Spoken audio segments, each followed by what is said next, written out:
Hi, hello world. This is Raldie Young, and this is my human side.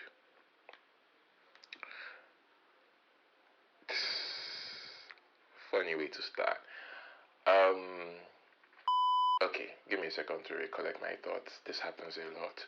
I think this is supposed to be the pilot episode, so this is supposed to be the one where there's a little introduction, a little backstory, a little explanation, before we get into like further details. So yeah, I think I was going to make it that. So this is our introductory episode. Hi, once again, I'm Raldie Young.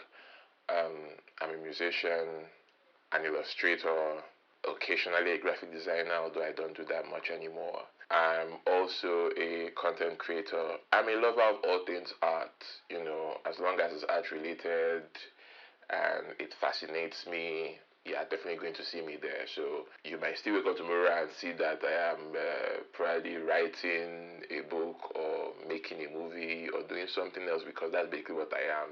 I love art, period. Why is this called my human side? Well, I'm a hybrid. I'm a good mix of human and something else otherworldly. Some people might call it alien, so alien my kind of work. So let's just say, for sake of human communication, is a human alien hybrid. That's me.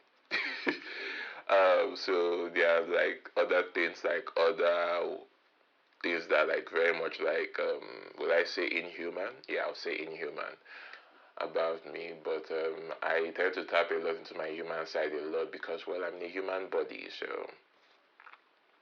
we'll have to address the human experience. All right. So that is where the human side of me comes in.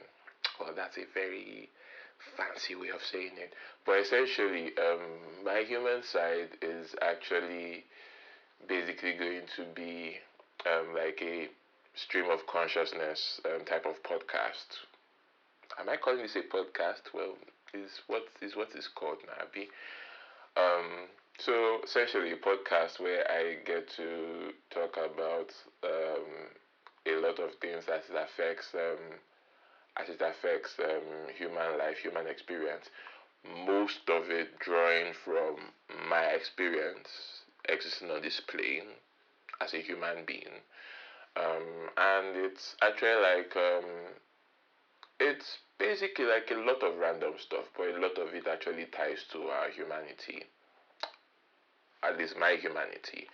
Um, so there might be a lot of rambling, but I do hope that somewhere along the line there is something that you get to pick from all of this, because this is essentially just a way of me like sharing my experience with the world so far, and you know, hoping that I could reach out to other people that have had similar experiences, or people that may not have an idea of how, or people that have a hard time trying to figure out how like the human world works, and you know, they hear this and they find reasons to relate. It's funny because this would be like one other project that I have tried out. Because I mean, anybody that's been following me, especially on Instagram or on YouTube, will know that I have tried, or rather, I have. I don't know if I would say it's tried, but I'll say I've been indulged. Yes, I'll say I've indulged in a lot of. I've indulged in a lot of ventures and projects and stuff like that. So before I got into music, a little bit more full time than before, I was making vlogs on YouTube. And most of these vlogs are actually essentially just like commentary on, yeah, they're essentially like commentary on like pop culture and everyday life, basically like life experiences. A lot of it was actually like inspired by like other YouTubers that I had seen, over the years. Um, and then like Raldie Young, the musician, came in and kind of like took over for a bit. And I think it was around this time, even though before then I was making a lot of songs, but then around this time, where Raldie Young, the musician, kind of like took over, I was already like trying out like some experimental projects. It was really nice. Then, there's also the short-lived sketch show Sane Insanity, which I did with my very good friend and partner in art, Charles M. Um, how did that even? Yeah, so we only put out like one episode.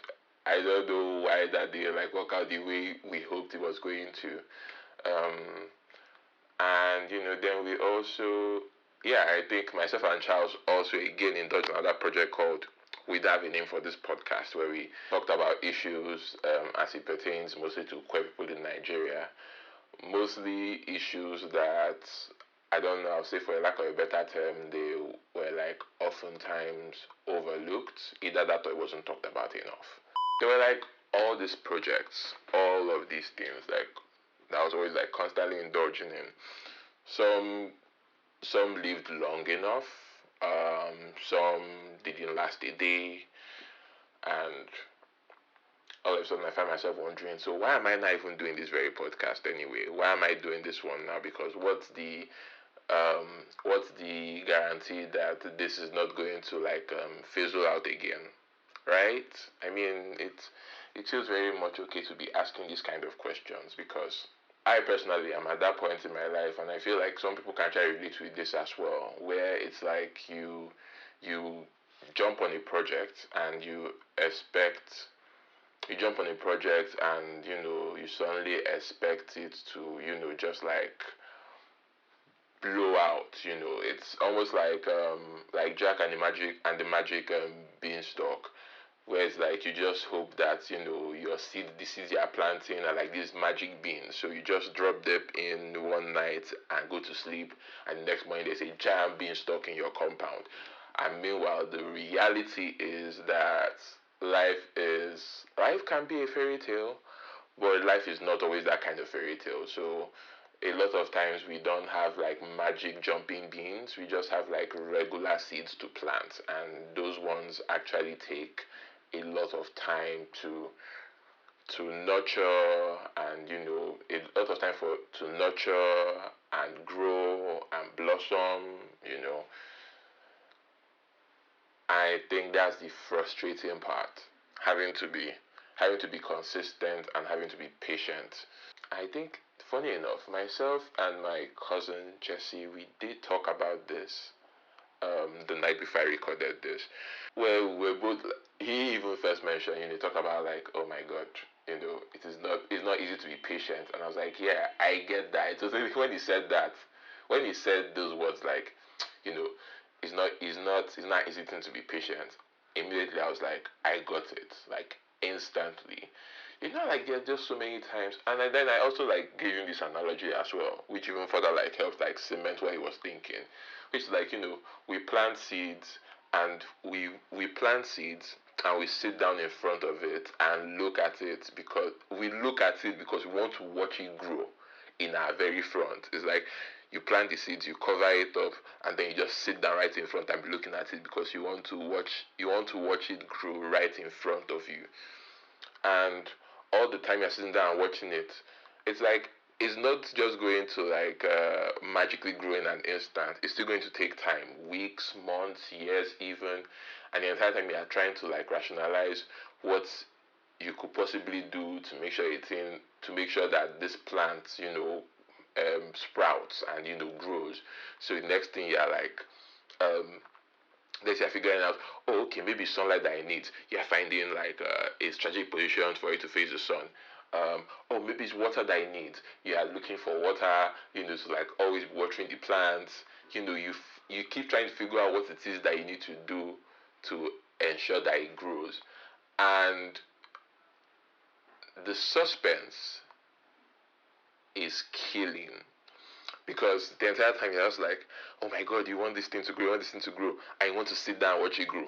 And it's frustrating, because while you're sitting down there and looking at it, nothing is happening, or at least nothing seems to be happening. So you find yourself thinking, maybe it's not working. Most times, more often than not, if care is not taken, you just end up being very frustrated, waiting around, that you just throw everything away because somehow we thought we were having magic jumping beans that would give us a magical beanstalk in like 3 minutes, but instead you have like a regular house plant or lemon tree that is going to take you like what, months, years, even for it to grow. Even talking about like this thing about like patience and growth, it's not even like it doesn't it's not even like particularly even a much easier thing to deal with when everything around you seems to be fast paced. Everybody wants something like instantly.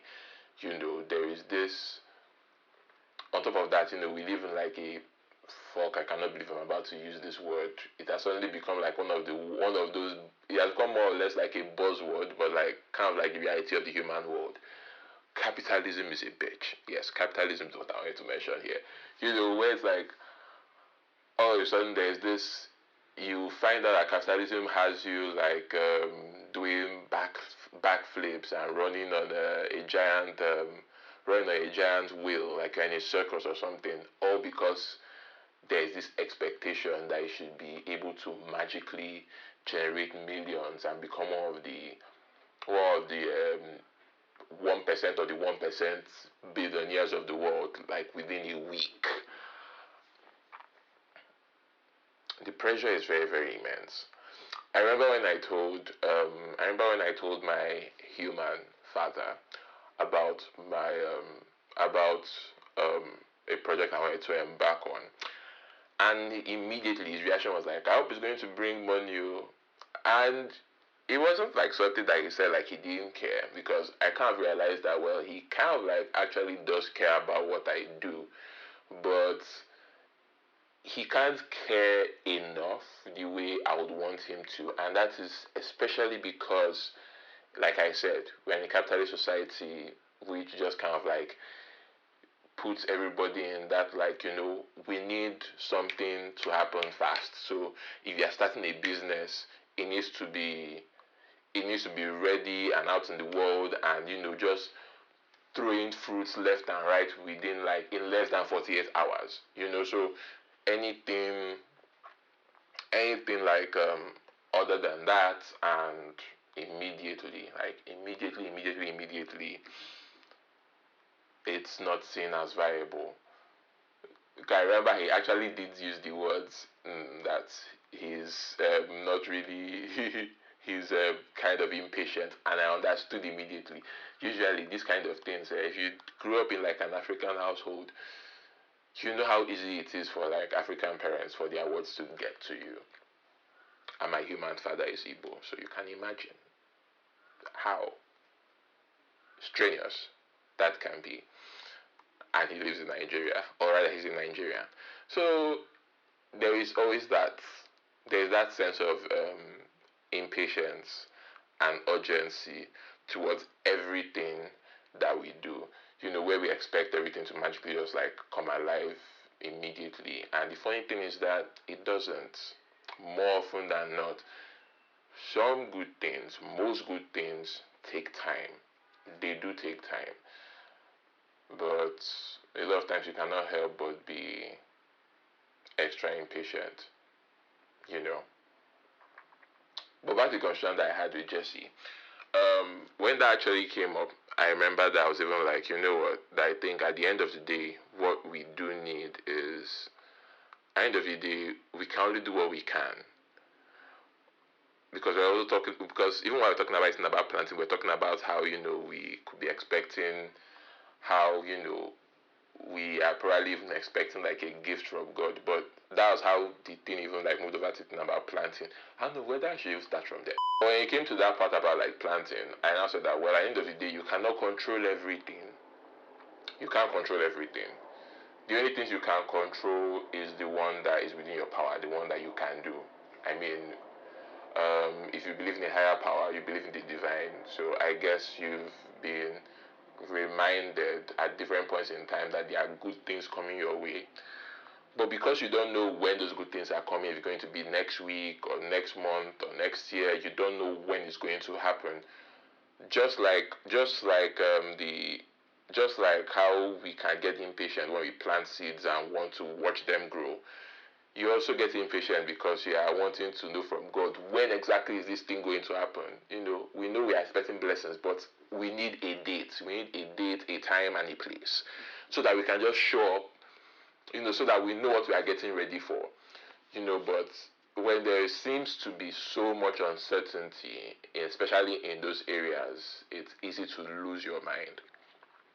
And that's when I remember saying to Jesse that, well, you can't control everything, right? So it means that at the end of the day, you can only do the things that you are capable of doing, right? So things like, going to work, working out, brushing your teeth, wiping your ass, washing your ass, um, eating, because either way, your earthly body needs nourishment. Is what it is. You cannot escape it. So eating healthy, and also for people that believe in the higher power, connecting to the divine and staying connected to the divine. So things that you can do, you can humanly do, are the things that you do. The ones that is not within your power anymore, you leave that for the power you leave that for the entity who is capable of handling that shit.